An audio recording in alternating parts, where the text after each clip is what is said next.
Hey, what's up, everybody? Kraken Noah here. Dev Note 5. I think this is a very good step in the right direction. It is something that can pull me out of a rut of sorts that I've been in with this game. Still play the game every day. I've just been playing other games for content is what has been going on. But every day I play the game, I log in, do my dailies. I did step down from X-Force for now. I'll go back in whenever they have space for me. Should they accept me again. Otherwise, I'm available. We'll see. But, greetings agents. This is Marvel Future Revolution's dev team. The previous developer note delivered a sneak peek at the ruler of Limbo, Magic. Gorgeous, gorgeous Magic. Many of our agents who have been anticipating Magic since the survey was held have expressed ardent interest and enthusiasm for her arrival. Nice diction. Our agents expressed their anticipation in seeing videos of Magic's spectacular battles in the near future. Okay, I think Danny Koo has a stream coming probably Monday, because that's right before the patch. That'll be the 13th. That'll show her off a little bit. We are always grateful to all of our agents who have shared valuable feedback, varied and valuable feedback. Marvel Future Revolution's development team are working hard on the 12.15 update. This is a huge update. In case of a schedule change, we'll notify you through an additional announcement. We are planning on providing an extra hero slot during the update, so all of our agents can continue playing Magic without the burden. No mention whether this will cost that 400 crystals to buy that little slot. I assume so, and they still got to make money, right? We kindly ask for your understanding that the transmutation of Magic's costumes and Omega cards and their use as transmutation materials will not be available at this time. But rest assured, we will announce in advance when the time comes for these to be included in the future update. Some people read this as you can't take things off of her. Some people, like myself, are also seeing this means you can't put on and you can't take off, which is a common MMO practice. Like, Final Fantasy XIV just came out with Reaper and Sage. You can't boost them all the way to 80. You gotta play them. It's common in MMO practice. So I'd say about 4 to 6 weeks probably from her coming out, they'll unleash her and let you transmute over. But that's fine. That gives you time to work on her potentials, work on her specializations. We believe that many of the agents are also curious and look forward to the new content improvements such as Epic Invasion, Custom Nanofusion, Omega Card, and Companion presets. Woo! And that's a zinger. We will do our best to ensure the new content and improvements live up to your expectations. For now, let us walk you through the coming update. New content, Training Grounds. This December, we are currently preparing new content called Training Grounds. Most of the operations and arena contents have limited reward counts. Thus, additional plays do not grant more rewards. Also, the types of rewards are limited, making it difficult for our agents to obtain the items needed to grow heroes. We concluded that this was placing many restrictions on our agents' gameplay, and we also noticed this is one of the topics frequently discussed. Okay. We believe we need content that allows agents to develop their hero into more powerful by gaining XP and items in shorter time and not endless farming. This has led to Training Grounds. Okay. Let's keep reading before we kind of break this down. Training Grounds is a farming content that allows agents to acquire various items, costumes, cores, companion shards, potential reports. Hero XP will not be from Dark Zone Training Grounds. Agent will no longer earn XP in Dark Zone after Training Grounds. Okay, we've been thinking a lot about playing time for Training Grounds. We plan to operate it in a way where agents can freely use the playtime any time weekly. This way, Training Grounds will not be just another daily task. Specific details. Okay, so this makes it sound like there will be a cap on time. However, it would be, let's say, 8 hours a week. So that means if you want to sit down on a Saturday, because that's your only day that you really have time to play and grind 8 hours, boom. They don't want you to be like, oh shit, I got to get on at 7 p.m. Central Time because I only have an hour because that's when the window opens, kind of like Dark Zone right now. So that's pretty good. So you're going to get costumes, cores, companion shards, potential reports. That's pretty much everything. Cores. I don't see Convergium in here, and that's a lot of endless farming. However, if you're getting an abundance of costume and cores, you can dismantle them. A new Epic Invasions season will come to the December update. As our agents know, the primary Earth resulted in the convergence as various Marvel universes merge. The new Epic Invasion introduces 6 classic supervillains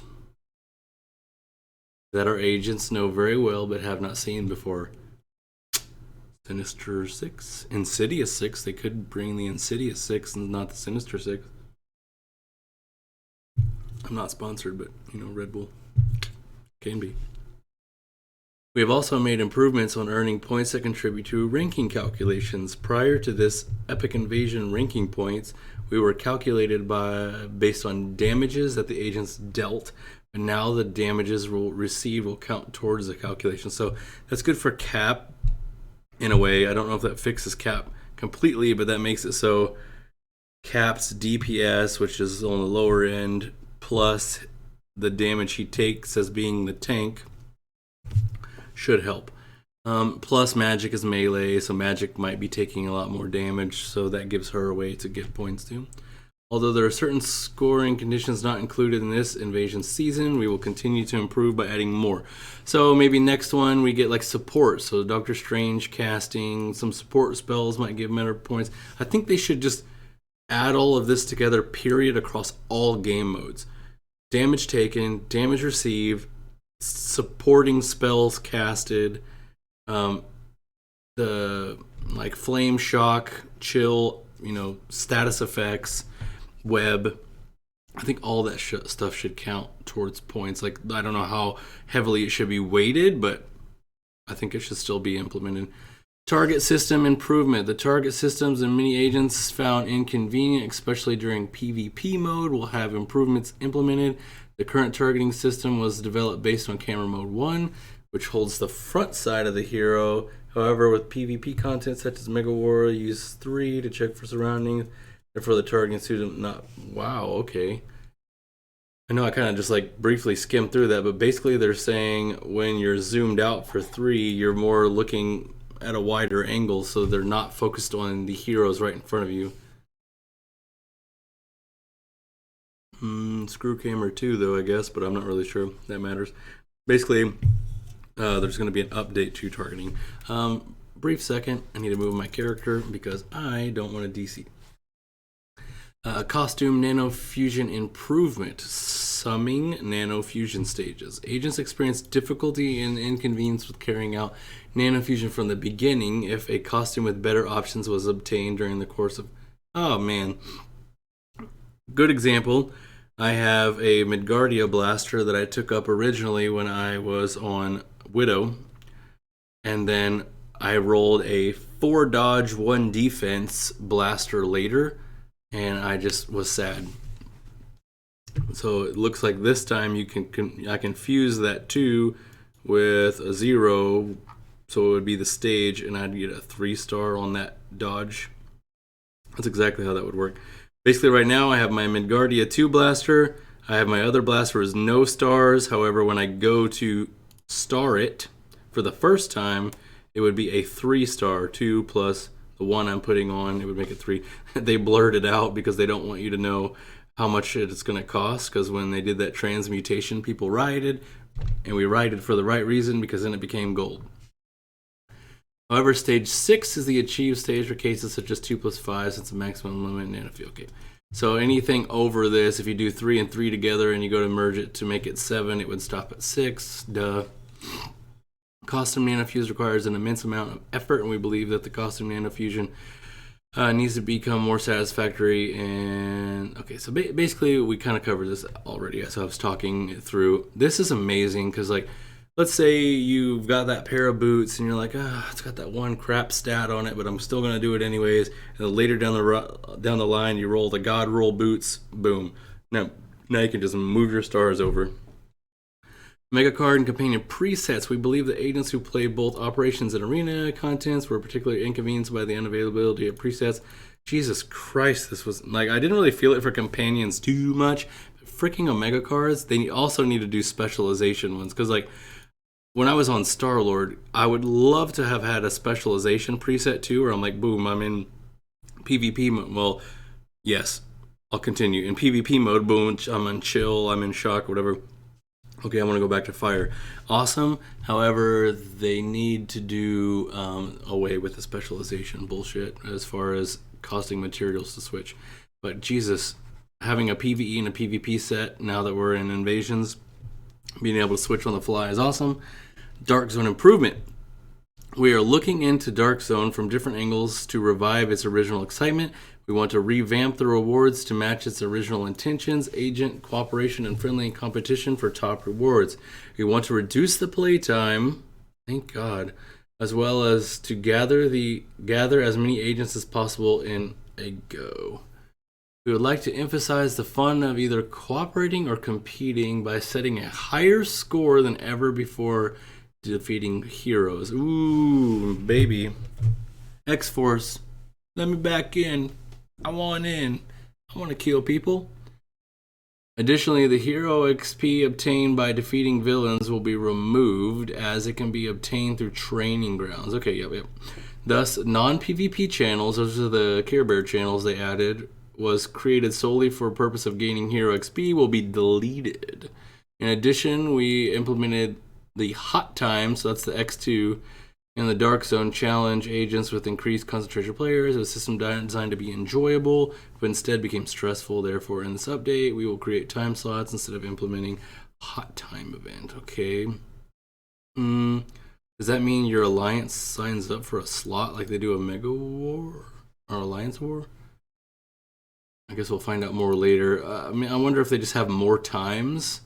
We will create time slots. Oh, it's not going to be open all the time, is what I'm kind of gathering here. It's going to be open from 12 to 2, 4 to 6, 8 to 10, maybe something like that, instead of all the time. Alliance and Mega War improvement. Since it's Alliance versus Alliance battle restricted the number of participants to such a low number would not benefit the content name. We set it to require a minimum of 20 to play. However, we have conducted that puts a limit on small alliances. Thus, we will be lowering the minimum number of players to 8 per side so that more alliances can participate. Okay, they're lowering that gold fee that from the alliance donations. That's a good change. Spec Ops. The extra points you receive when you reach rank 1 were intended to be the thrill of flipping weekly rankings. However, there are many cases of this causing inconveniences that neglect their gameplay or even give up if they think they cannot reach one. I mean, that's kind of why I've given up. I don't even do Spec Ops anymore because it's just not worth the time. Spec Ops is a mode where that anyone can participate and enjoy without being bound by their growth element. The decrease in participants due to the agents giving up playing because it does not work at their will is not what the development team intended, so we've decided to remove extra points. Sure. Yeah, so I mean, if you only lost by like 100 points, and the other guy ended up with like a mil 8, and you ended up with like 1 mil because you were short 100 points, now you won't. We're improving various UX in Marvel. Future Revolution agents can only proceed by touching the recruit button when equipping a companion. As an improvement, agents can select an empty slot to equip the companion quickly. We are prepping to add a replacement function. In addition, agents can only use the selection boxes. Oh yeah, so your draw tickets, your costume materials. Like, God, that was so annoying. 20, 20, 20, 20, 20. Now you can open as many as you want. Other issues we're looking into, in this dev note, we'd like to briefly explain some of the concerns we're looking into but not have been included. Okay, so this is not coming on the 15th from here forward. Specializations. We recognize the frustration of upgrading specializations, especially in higher specialization levels. It's like 7+ really. With the transmutation update, many of our agents are now trying different superheroes, which we think is a great thing. We are looking forward to reducing the difficulty and frustration that are occurring. Many of our players. You could either do one of two things. make it never fail. You won't do that. Make it cost more, fail less, or remove failure altogether but make it cost more, or you can give me more than 3 runs a day, 10 runs a day, 8 runs a day, so I can get more of my specialization material. Those are my 3 options. PvP content, we're looking at the overall rewards and matchmaking balance for all PvP content and make it more fun and rewarding experience for all our players. This includes participation, victory, defeat, rewards, as well as the weekly rankings. Good. I don't even try for the highs anymore, because like what, you're competing over like $10. The balance between characters and matchmaking of players is also a major concern. There are also several combat mechanics unique to Marvel's Future Revolution, including guard breaks, dodges, and targeting. We are constantly looking at ways to deliver better combat experience for each of the characters, and it'll be an ongoing effort, and we'll be looking closely. Okay.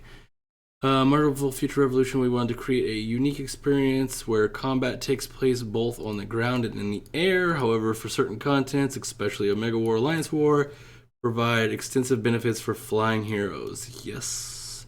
Overall, hurts the experience because of that, especially since it's a competitive mode. They're going to be looking to level the playing field for flyers and non-flyers while still retaining the unique characteristics of the 8, soon to be 9. Some of our agents are now reaching maximum stages of companions and have concerns what to do with the leftover shards. You can crunch them up. We are aware of the situation, and with upcoming updates and added systems, we will be making sure these shards and any other materials retain their values throughout the game. As mentioned in this dev note, we will be updating the new hero magic, new training grounds, new content, new epic invasion, and various improvements. We kindly ask for your interest and patience. And then there's a survey. I took the survey. All right, but that's all. If you guys want me to stream this again, just let me know down in the comments. I mean, I don't mind. It's just it seemed like things were starting to die down a little bit, or maybe I just suck. Either way. And so I switched over to playing some other games. But if you guys want to see me again on Twitch or YouTube, just let me know down in the comments below and we can make it happen. All right, I'll catch you on the next one.